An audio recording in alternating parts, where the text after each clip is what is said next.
Hello दोस्तों। मैं सागिर आप लोगों को स्वागत करता हूं अपने YouTube चैनल क्वी के सपोर्ट पे।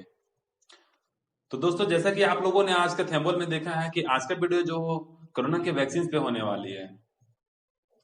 दोस्तों, रूस का दावा है कि उन्होंने कोरोना की वैक्सीन को बना लिया है, लेकिन लोग अभी भी कोरोना के वैक्सीन को लगाने से डर रहे हैं। दोस्तों, मैंने जब ये टॉपिक को पढ़ा तो मैंने इस टॉपिक पे एनालिसिस करना स्टार्ट किया। और दोस्तों, मुझे कुछ हाथ लगे हैं जिसे मैं आप लोगों को दिखाना चाहता हूं। तो बने रहिए हमारे साथ इस वीडियो के अंत तक। और दोस्तों, अगर हमारा वीडियो आपको पसंद आए तो लाइक कीजिएगा, अपने दोस्तों के साथ शेयर कीजिएगा और हमारे यूट्यूब चैनल को सब्सक्राइब कीजिएगा। अकॉर्डिंग टू विकिपीडिया, आइए दोस्तों जानने की कोशिश करते हैं कि महामारी होती क्या है। दोस्तों, जब किसी रोग यानी किसी बीमारी का प्रकोप किसी एक देश की सीमा को लांघ करके दूसरे देशों में अपना प्रकोप फैलाना चालू कर देती है और बड़े पैमाने पर लोगों की मौतें होने लगती है, तो ऐसे सिचुएशंस में उसे महामारी घोषित कर दिया जाता है।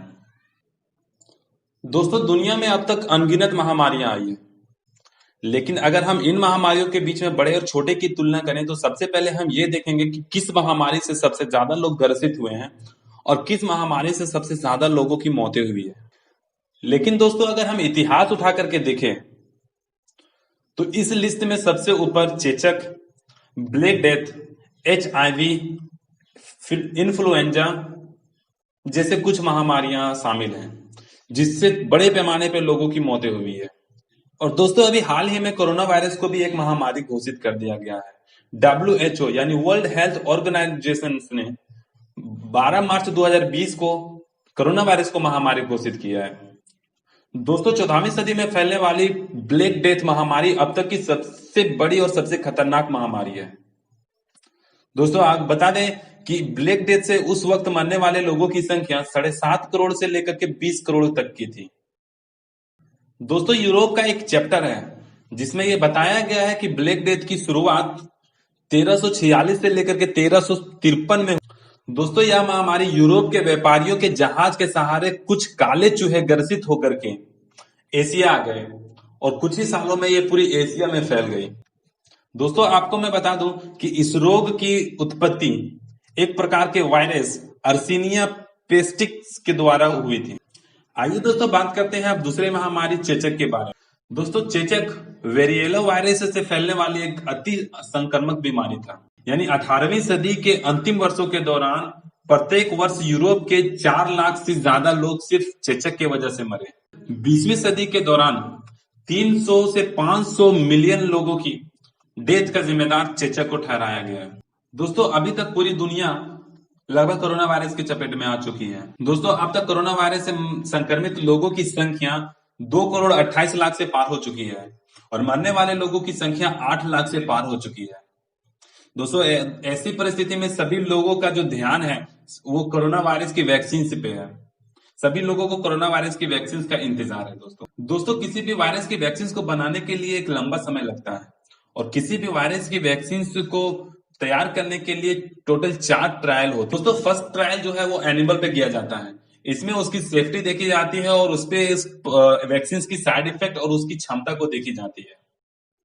एनिमल ट्रायल सफल होने के बाद दोस्तों, फर्स्ट फेज में ये 10 से 30 ह्यूमन बॉडी में इस वैक्सीन को डाला जाता है और उसमें ह्यूमंस की सेफ्टी देखी जाती है। दोस्तों, सेकेंड फेज ट्रायल में 30 से 300 ह्यूमन वॉलेंटियर पे इस वैक्सीन को डाला जाता है। उसमें यह देखी जाती है कि बॉडी में वैक्सीन से जाने के बाद बॉडी में क्या वैक्सीन वर्क कर रही है या नहीं कर रही है। साथ ही साथ उसकी क्षमता को देखी जाती है, उसकी इम्यून सिस्टम्स को मापी जाती है। ये देखी जाती है कि बी सेल और टी सेल ये डेवलप होकर के वायरस से लड़ने में सहयोग कर रहे हैं या नहीं कर रहे हैं।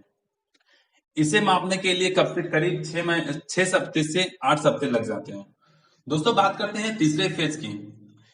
इस ट्रायल में वैक्सीन को 100 से 3000 वॉलेंटियर्स में डाला जाता है और उसमें यह देखा जाता है कि बॉडी किस प्रकार से रिएक्शंस कर रही है, बॉडी की सेफ्टी, बॉडी की क्षमता और साथ ही साथ उसमें बॉडी की रिएक्शंस को देखी जाती है। इस पूरे प्रक्रिया में करीब 6 से 8 हफ्ते लग जाते हैं। दोस्तों, तीसरे फेज में सक्सेसफुल होने के बाद इस वैक्सीन को मास प्रोडक्शन के लिए भेजा जाता है और वहां भी सेफ्टी और सिक्योरिटी को देखी जाती है। मास प्रोडक्शन के लिए वैक्सीन को कुछ महीने लगते हैं, उसके बाद ये वैक्सीन बन करके तैयार हो जाती है। दोस्तों चौथे फेज जो है वो बॉडी बैकग्राउंड में चलते रहते हैं, जिसे हम लोग पोस्ट मार्केटिंग सर्विलेंस कहते हैं। दोस्तों और चौथे फेज में हम लोग ये इकट्ठा करते हैं कि बॉडी एंटीबॉडीज की क्षमता कितनी है, कब तक ये वायरस से लड़ पाएगा, हमें अगले डोज कब देनी है, क्या इसे हर महीने देनी है, हर साल देनी है, किसको कितने मात्रा में देनी है, ये चौथे फेज में हम लोग जानते हैं। दोस्तों आज अगर हम न्यूज उठा करके देखें तो हमें ये पता चलेगा कि रूस ने कोरोना की वैक्सीन को बना लिया है। यानी कि रूस का एक रिसर्च इंस्टीट्यूट है, गामलिया रिसर्च इंस्टीट्यूट, उसने कोरोना की वैक्सीन को डेवलप कर लिया है। दोस्तों आपको बता दें कि रूस ने कोरोना वायरस की वैक्सीन को बनाने की रेस को जीतने के लिए सेकेंड फेज के बाद इस वैक्सीन को मास प्रोडक्शन के लिए भेज दिया है। यानी वो थर्ड फेज में जाना नहीं चाहता है। दोस्तों थर्ड फेज की अगर हम बात करें तो ये हजारों लोगों पर इस वैक्सीन की ट्रायल की जाती है, परीक्षण किया जाता है और इस पे लोगों की सेफ्टी देखी जाती है। लेकिन रूस ने जल्दबाजी में थर्ड फेज में जाने का नहीं निर्णय लिया है और उससे पहले वैक्सीन को मार्केट में उतारने के लिए मास प्रोडक्शन के लिए भेज दिया है। सोवियत संघ के द्वारा लॉन्च किए गए दुनिया के सबसे पहले सैटेलाइट को श्रद्धांजलि देने के इस वैक्सीन का नाम स्पुतनिक वी रखा गया है। दोस्तों रूस के राष्ट्रपति ने लोगों को भरोसा दिलाते हुए कहा है कि ये वैक्सीन पूरी तरह से सुरक्षित है। उन्होंने अपने बेटी के ऊपर इस टीके का परीक्षण होने की भी बात लोगों को बताई है और उन्होंने कहा है कि इस महीने के अंत तक इस वैक्सीन का पहला बैच जारी कर दिया जाएगा। तो दोस्तों अगर आपको हमारा वीडियो अच्छा लगा है तो लाइक कीजिए, अपने दोस्तों के साथ शेयर कीजिए और इस वैक्सीन को लेकर के कोई भी सवाल डाउट या सवाल आपके अंदर है तो आप हमें कमेंट करके पूछ सकते हैं। और प्लीज जाते जाते हमारा चैनल सब्सक्राइब जरूर कीजिएगा।